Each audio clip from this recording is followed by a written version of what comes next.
चलिए, आप देख रहे हैं एटी मनी, बनो अपना फाइनेंस मिनिस्टर। और अब बारी आती है दर्शकों के सवालों के जवाब देने की, लेकिन उससे पहले आपको बता देते हैं कि आप इस शो पे सवाल कैसे पूछ सकते हैं।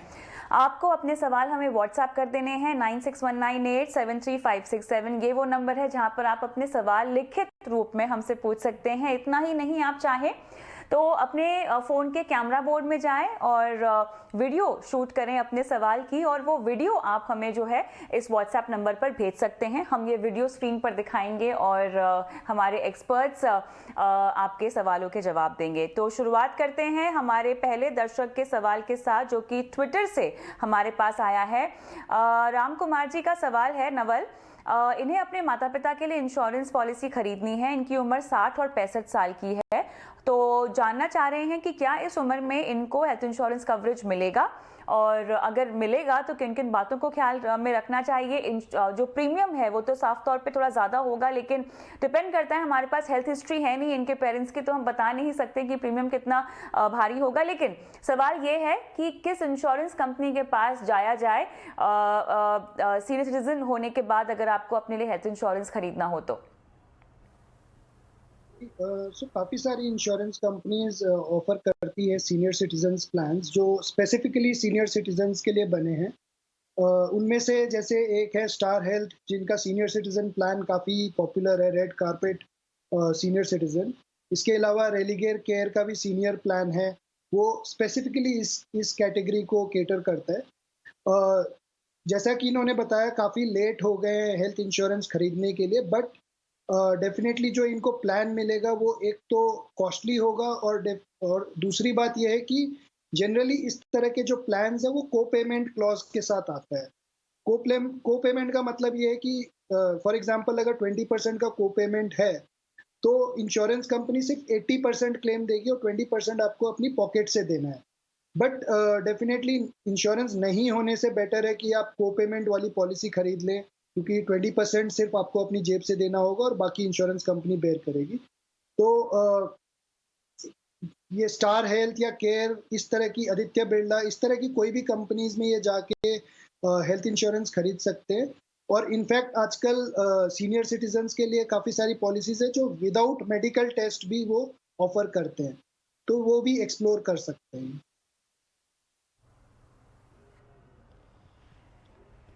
ऑलराइट, चलिए, तो यहाँ पर विकल्प के साथ आपको बता दिया गया है कि आपको कहाँ से पॉलिसी लेनी चाहिए। अगले दर्शक हमारे साथ फोन लाइन पे राहुल जुड़ गए हैं।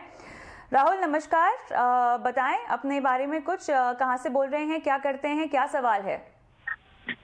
मैम, देहरादून से बोल रहा हूँ। मैं सेंट्रल गवर्नमेंट में सीनियर ऑडिटर हूँ मैम। मेरी 2 बेटियां हैं, तो उनके लिए मुझे जो है 15 इयर्स बाद जो है 3 CR के लमसम मुझे चाहिए मैम। तो उसके लिए मुझे क्या करना होगा, कितना, मतलब कितने की SIP पर मंथ मुझे करनी होगी? अभी आप कितना निवेश कर पाएंगे हर महीना, आपकी क्षमता कितनी है? मैं निवेश तो क्या कहते हैं, अभी निवेश मैम मैं कर सकता हूँ ठीक ठाक मैम, वही मैं थोड़ा आइडिया लेना चाहता हूँ। अभी तो मैं 10,000 की SIP पर मंथ करता हूँ। मेरी दोनों बेटियां, एक 5 इयर्स की है, छोटी वाली अभी 3 इयर्स की है। आप अभी जो 10,000 की SIP कर रहे हैं राहुल, फंड्स के नाम बताएंगे और कब से कर रहे हैं, कुछ जानकारी दे पाएंगे क्या? ये क्योंकि आपने सवाल व्हाट्सएप में हमें भेजा नहीं है, तो डिटेल्स की थोड़ी सी कमी है। जी मैम, मैं axis long term equity fund है मैम, ये टैक्सेबल प्लान है, उसमें 5,000 है मैम। और इसके बाद ICICI प्रूडेंशियल है, उसमें 5,000 है पर मंथ। इसी बस ICICI प्रूडेंशियल का कौन सा फंड है मैम? नॉन टैक्सेबल कोई फंड है ICICI प्रूडेंशियल। वो तो बहुत सारे फंड्स हैं। चलिए, इसके अलावा आपको बताते हैं कि आपको कहाँ निवेश करना चाहिए। पंकज जी, 3 करोड़ रुपए 15 साल में। बिल्कुल, देखिए राहुल जी, आपका जो लक्ष्य है, अगर आप 3 करोड़ रुपए जुटाना चाहते हैं 15 साल में, तो आपको रिटर्न्स तो थोड़े अच्छे ही एक्सपेक्ट करने पड़ेंगे। और यहां पर यदि मैं म्यूचुअल फंड की बात करूं, तो इक्विटी ओरिएंटेड म्यूचुअल फंड्स में लंबी अवधि में अगर 12% का रिटर्न हम एक्सपेक्ट करके चलते हैं, तो भी आपको 36,000 पर मंथ अभी से इन्वेस्ट करना होगा। मैं ये लेके चल रहा हूं कि आपके पास पहले की कोई पूंजी इस गोल के लिए नहीं है, तो आपको 36,000 पर मंथ की SIP स्टार्ट करनी होगी। और हर साल उसको 10% से बढ़ाना होगा, तब जाके 12% का यदि रिटर्न जनरेट होता है आपके पोर्टफोलियो में, तो आपको 3 करोड़ रुपए इकट्ठा हो पाएंगे 15 साल में। और साथ ही एक बात और मैं कहूंगा कि आपने जैसे कहा अभी कि आपने कोई स्कीम में इन्वेस्टमेंट किया हुआ है, आईसीआईसीआई प्रूडेंशियल म्यूचुअल फंड का है, तो एक म्यूचुअल फंड कंपनी में बहुत सारी स्कीम्स होती हैं और हर स्कीम का एक अलग ऑब्जेक्टिव होता है। वो इक्विटी फंड है, डेट है, इक्विटी में भी है, तो वो लार्ज कैप है, मिड कैप है, स्मॉल कैप है। तो आपको स्कीम के बारे में जानकारी रखना भी बहुत जरूरी है। और यहां पर लंबी अवधि में मैं आपको कहूंगा कि आप डाइवर्सिफाइड पोर्टफोलियो बनाकर चलिए। तो अगेन आईसीआईसीआई प्रूडेंशियल की बात करें तो एक large and mid cap fund है, ICICI Prudential large and mid cap, वो कंसिडर कर सकते हैं। Aditya Birla Sun Life equity advantage fund, ये भी एक large and mid cap fund है, ये आप 2 फंड कंसिडर करें। उसके अलावा एक एक्सिस मिड कैप फंड और साथ ही कैनरा रूबिको स्मॉल कैप फंड। तो इस तरह से आपके पोर्टफोलियो में large cap, mid cap, small cap, सभी तरह के मार्केट कैप वाले डाइवर्सिफाइड फंड्स शामिल होंगे। और मुझे उम्मीद है कि इस तरह से आप आगे बढ़ेंगे तो अपना गोल अचीव जरूर कर पाएंगे।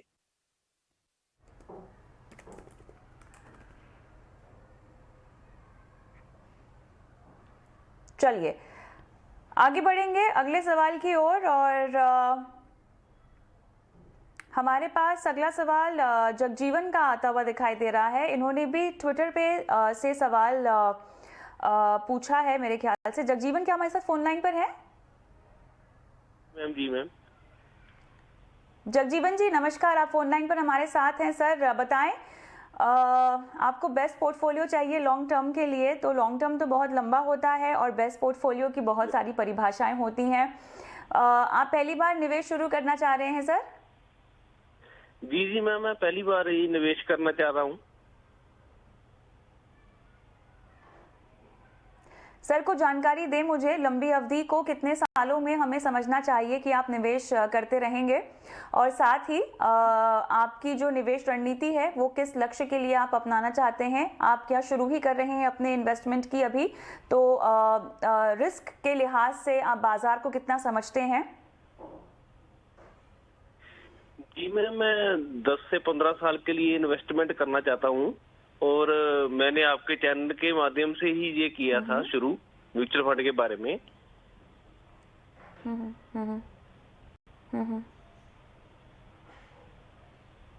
बहुत बढ़िया सर। चलिए कहीं ना कहीं हमने आपको प्रेरित तो कर दिया कि आप अपनी इन्वेस्टमेंट स्ट्रैटेजी की शुरुआत करें। कितना कर पाएंगे निवेश हर महीना?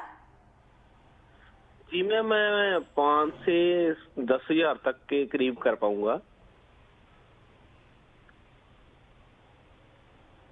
और कोई खास कॉर्पस जो इकट्ठा करना चाहते हैं 15 साल में? जी मैं अपनी बेटी की शादी के लिए और अपनी रिटायरमेंट के लिए करना चाहता हूँ।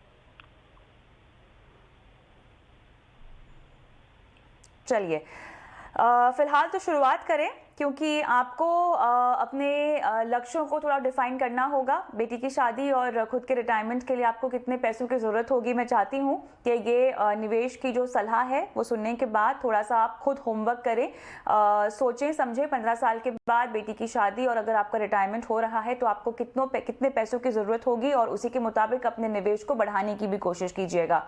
5 से 10 हजार पंकज जी ये बोल रहे हैं कि ये निवेश शुरू कर पाएंगे। किस तरह के फंड्स डालें पोर्टफोलियो में? जगजीवन जी, मैं आपको भी कहूंगा और बाकी भी जो दर्शक देख रहे हैं कि जब भी आप इन्वेस्टमेंट की शुरुआत करें तो 2 चीजों का जरूर ध्यान रखें। एक तो कि आपको कितने पैसे की जरूरत पड़ेगी उस फाइनेंशियल गोल के लिए, और उसके लिए कितना समय है, क्योंकि अच्छा कहना या फिर लॉन्ग टर्म ये जब तक क्लियर ना हो तो बहुत मुश्किल होता है, जैसे कविता ने अभी समझाया।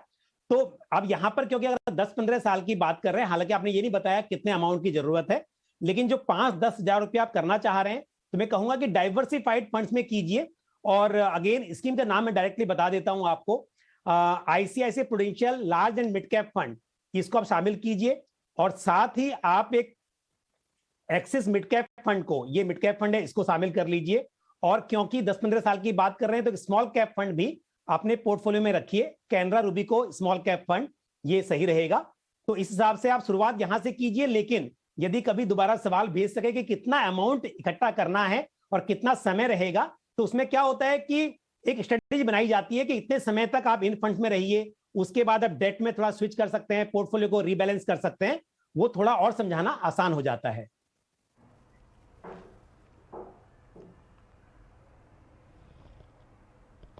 और अगर निवेश को बढ़ाना हो पंकज जी, तो जो फंड्स आप रेकमेंड करेंगे उन्हीं में बढ़ाएं?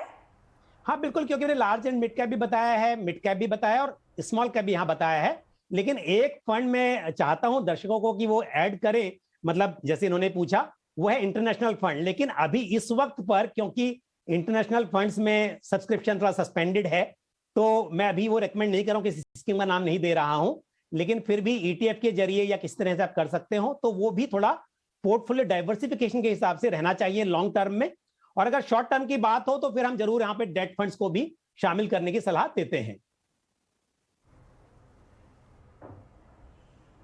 चलिए आगे बढ़ते हैं। अगला सवाल ट्विटर के जरिए पूछा गया है और ये सवाल नवल के लिए है। राजन का सवाल ये है कि इन्हें हेल्थ इंश्योरेंस खरीदना है, इनकी उम्र 33 साल की है और ये पूछ रहे हैं कि खुद के लिए और परिवार के लिए हेल्थ इंश्योरेंस खरीदना है तो प्रीमियम की राशि कैसे तय की जाती है या कैसे इंश्योरेंस का चुनाव किया जाए, क्राइटेरिया क्या होता है और प्रीमियम क्या एक बहुत बड़ा क्राइटेरिया होना चाहिए? नवल बिल्कुल होना चाहिए, क्योंकि प्रीमियम ही जो अमाउंट है वो आप दे रहे हो हर साल, तो डेफिनेटली आप प्रीमियम कंपैरिजन कीजिए। काफ़ी सारी कंपनीज है जो आपको सेम फीचर्स कम पैसों में भी दे सकती है। बाकी प्रीमियम का जो डिफरेंस आता है वो ज़्यादा हद तक आप कैसी पॉलिसी ले रहे हैं उसके ऊपर आता है।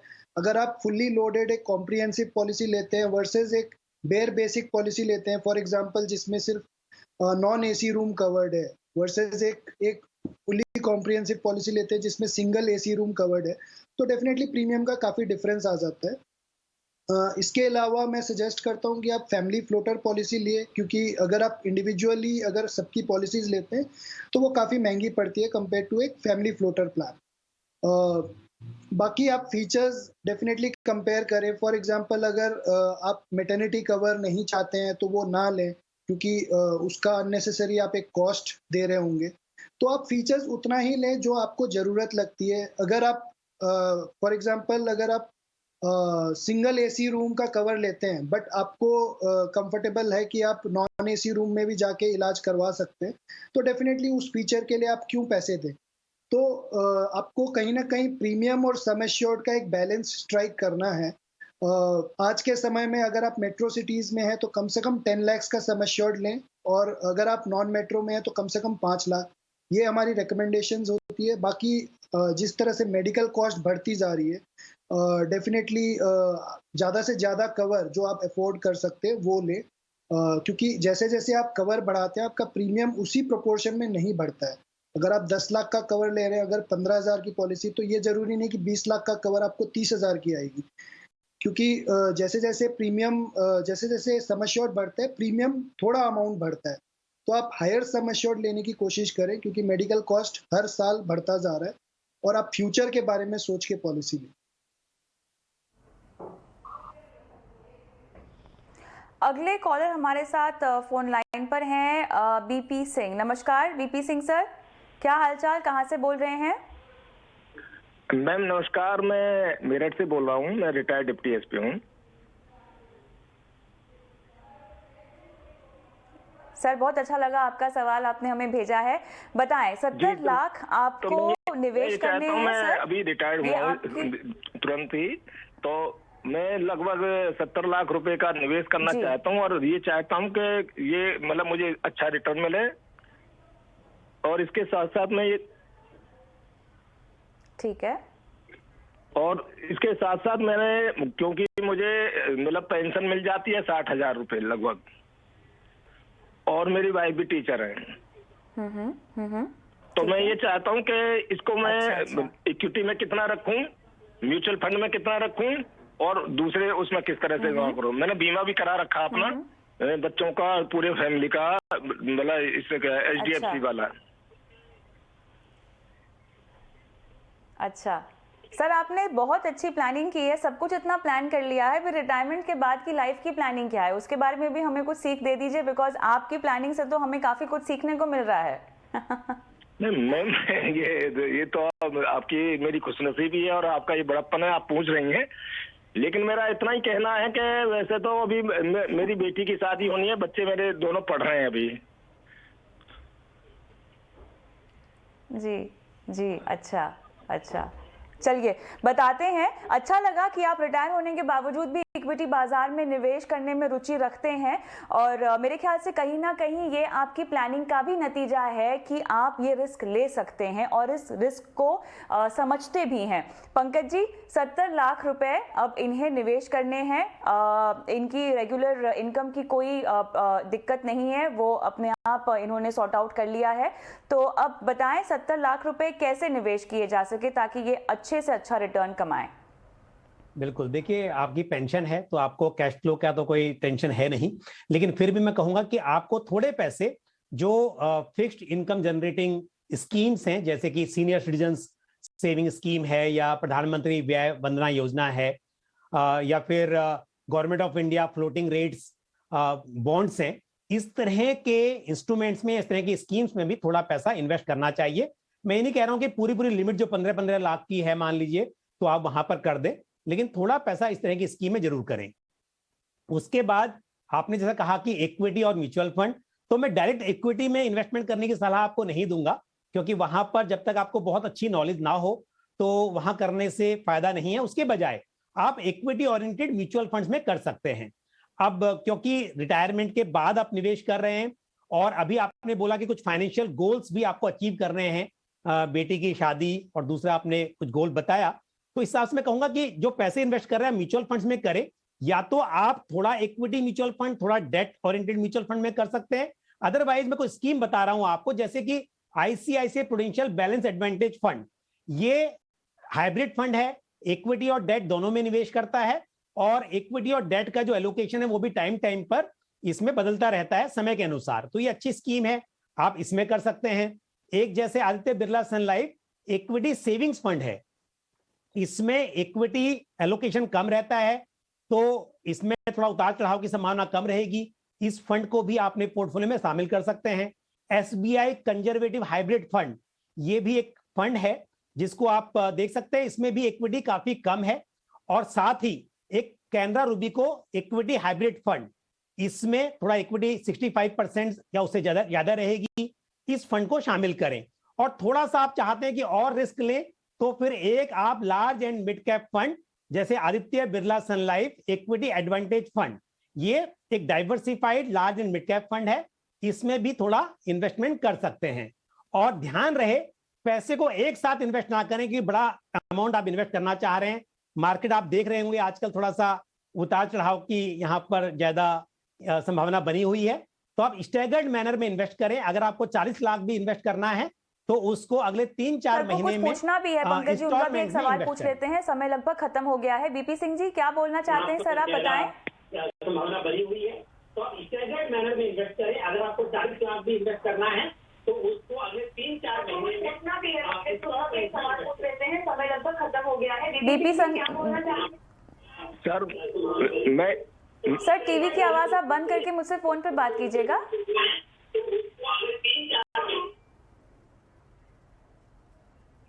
ये चाहता हूँ क्या ये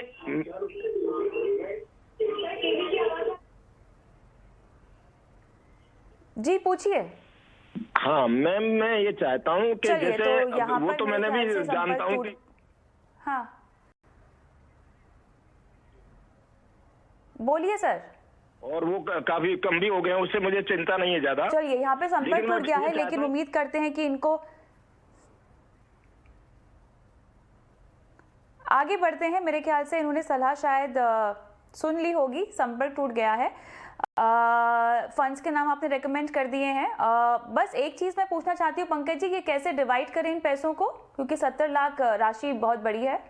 बिल्कुल, देखिए वो कह रहे हैं कि रिस्क ले सकते हैं, तो मैं कहूंगा कि 30 लाख करीब तो आप बिल्कुल यहाँ इन्वेस्ट कर दीजिए। जो फिक्स्ड इनकम वाली स्कीम मैंने बताई, सरकारी स्कीम, उनमें कर लीजिए। और 40 लाख रुपए जो है उन्हें आप उसमें से 10 लाख रुपए आप इक्विटी ओरिएंटेड फंड में इन्वेस्टमेंट कर दीजिए। बाकी का जो है वो हाइब्रिड स्कीम जो मैंने नाम बताए हैं उसमें इन्वेस्ट कर दीजिए। इस तरह से आप 3 पार्ट में इसको डिवाइड कर सकते हैं। नवल के नहीं है क्या गुरु मंत्र? जी, क्या है आज अभी गुरु आज मंत्र का गुरु मंत्र जानने का?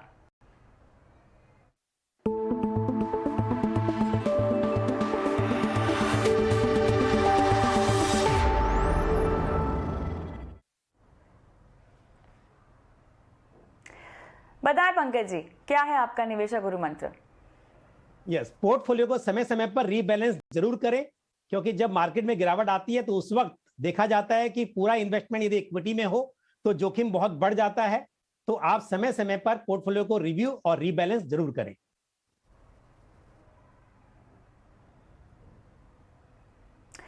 चलिए, बहुत बहुत धन्यवाद आप दोनों का, नवल आपका और पंकज जी आपका। समय निकाला, दर्शकों की फाइनेंशियल प्लानिंग में सहायता की है। लेकिन जाते जाते आपको बता दें कि कहां आपको अपने सवाल हम तक पहुंचाने हैं। देखिए, आपको अपना सवाल हमें व्हाट्सएप कर देना है 9619873567। ये वो नंबर है जहां पर आपको अपने सवाल हम तक पहुंचाने हैं। आप चाहें तो वीडियो के जरिए भी सवाल पूछ सकते हैं।